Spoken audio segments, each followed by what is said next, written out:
তো সুপ্রিয় দর্শক শ্রোতা দেশ ও প্রবাস থেকে যারা এই মুহূর্তে আমাদের সাথে সংযুক্ত আছেন, ভিডিও দেখতেছেন অথবা শুনতেছেন, সবাইকে জানাই আন্তরিক প্রীতি ও শুভেচ্ছা।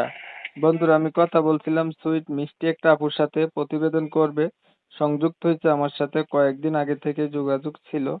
কেন আসলো প্রতিবেদনে বিস্তারিত ভিডিওতে থাকবে, আপনারা অবশ্যই ভিডিওটা কন্টিনিউ করবেন। আসসালামু আলাইকুম। ওয়ালাইকুম সালাম। কেমন আছেন আপু? আপনি ভালো আছেন? হ্যাঁ, ভালো। ভালো আছেন, ভালো থাকবেন, ভালো থাকাই কামনা করছি। আপনি প্রতিবেদনে কেন আসছেন বলেন? আইছি জীবন সঙ্গী করার জন্য, এর জন্য প্রতিবেদন আইছি। জীবন সঙ্গী করার জন্য প্রতিবেদনে আসছেন। কাকে করবেন জীবন হ্যাঁ, সঙ্গী? জীবন সঙ্গী যে আমার জীবন সঙ্গী করতে চায় তার সাথেই করব। এই আপনার জন্য জীবন আইলাম। আপনার জীবন সাথী নাই? আপনি কি আগে কখনো প্রতিবেদন করছিলেন? না, প্রথমবার। পরিবারে আপনার আছে কে কে ভাই? পরিবারে আছে, সৎ মায়ের কাছে থাকি, আর ছোট একটা ভাই আছে। আপনার বাবা মা নাই? না, আমার বাবা নেই। বাবা নাই? না, মা নাই? মা ছিল, অন্যখানে বিয়ে হয়ে গেছে, সৎ মায়ের কাছে থাকি এখন। এই পর্যন্ত আর প্রতিবেদন করছিলেন? না।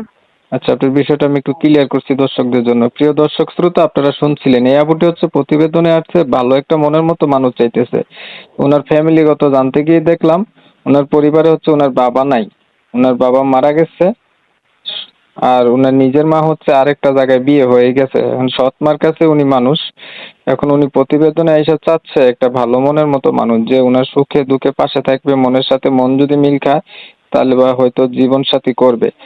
আমি হচ্ছে ওনার কথাগুলো আপনাদের মাঝে রিপ্রেজেন্ট করলাম। তবে আমি আন্তরিকভাবে দুঃখ প্রকাশ করছি, কমিউনিটি গাইডলাইনের কারণে ইউটিউবের নতুন আপডেট, নতুন নিয়ম কানুন মানতে গিয়ে ওনার নাম এবং ঠিকানা আপনাদের মাঝে তুলে ধরতে পারতেছি না। বিস্তারিত কিছু কথা আলাপ করছি, ওনার নাম ঠিকানা আপনারা ওনার কাছ থেকে পরবর্তীতে জেনে নিবেন।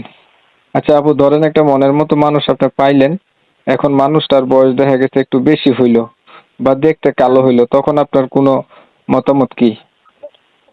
না, সে যদি কালো হোক বা বয়স্ক হোক, তাও আমার প্রবলেম নেই। কালো হইলেও সমস্যা নেই, বয়স বেশি হইলেও সমস্যা নেই, আর যদি আগে বিয়ে কইরা থাকে? তাও প্রবলেম নেই। আপনার হচ্ছে একটা মনের মানুষ লাগবে, তার বয়স কোনো কিছু হবে না যদি সে ভালো হয়, এই তো? পড়াশোনা কতটুকু করছেন আপনি? পড়াশোনা করছি 9 পর্যন্ত। কোরআন শরীফ পড়তে পারেন? নামাজ পড়া হয়? দেখতে দেখতে ভিডিও শেষ প্রান্তে চলে আসছি, আর কিছু বলার আছে?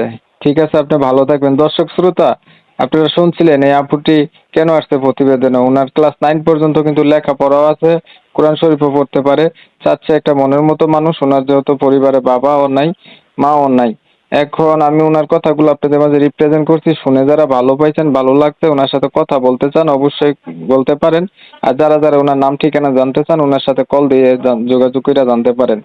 তো আপনারা জানেন আমি এই রিলেটিভ ভিডিওগুলো দেই। আপনারা অনেক সময় নিয়ে আপনাদের মূল্যবান সময়গুলো নষ্ট কইরা ধৈর্য ধরে আমার চ্যানেলের সাথে থাইকা ভিডিও দেখছেন। সবাইকে জানাই এমএসকে টিভির পক্ষ থেকে অসংখ্য ধন্যবাদ। সবাই ভালো থাকবেন, সুস্থ থাকবেন।